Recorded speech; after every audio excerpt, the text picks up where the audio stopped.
Municipal ఎన్నికల నిర్వహణ ఏర్పాట్లలో భాగంగా పోలింగ్ సిబ్బంది రెండో విడత ర్యాండమైజేషన్ ప్రక్రియను జిల్లా ఎన్నికల అధికారి collector Ila Tripathi, general observer CS Satyanarayana రెడ్డిల సమక్షంలో గురువారం నిర్వహించారు.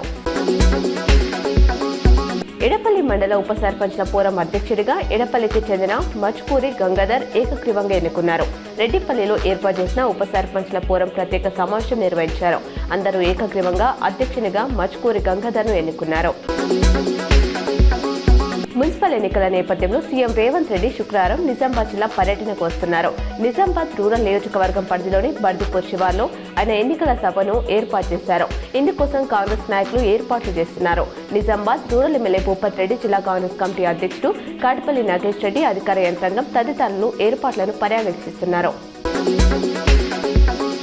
హైదరాబాద్ బులియన్ మార్కెట్లో ఇవాళ వెండి ధరలు తగ్గాయి. కేజీ సిల్వర్ రేటు ₹20,000 తగ్గి ₹3 లక్షలకు చేరింది. 5 రోజులుగా తగ్గుతూ వచ్చిన ధరలు నిన్న పెరిగిన విషయం తెలిసిందే. ఒక్క రోజులోనే మళ్లీ రేట్లు పతనమయ్యాయి.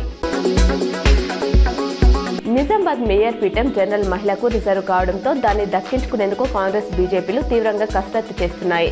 ఈ మేరకు కాంగ్రెస్ నుంచి 19వ డివిజన్లో పోటీ చేస్తున్న కాటిపల్లి శమంత, బీజేపీ నుండి 6వ వార్డులో పోటీ చేస్తున్న గోపిడి శ్రవంత్ రెడ్డి మేయర్ పదవిని ఆశిస్తున్నట్లు సమాచారం. హైదరాబాద్ బులియన్ మార్కెట్లో ఇవాళ బంగారం ధరలు భారీగా పడిపోయాయి. 24 క్యారెట్ల 10 గ్రాముల గోల్డ్ రేటు ₹5,020 తగ్గి 1,54,420కి చేరింది. అలాగే 22 క్యారెట్ల 10 గ్రాముల పసిడి ధర ₹4,600 పడిపోయి 1,41,550 పలుకుతోంది.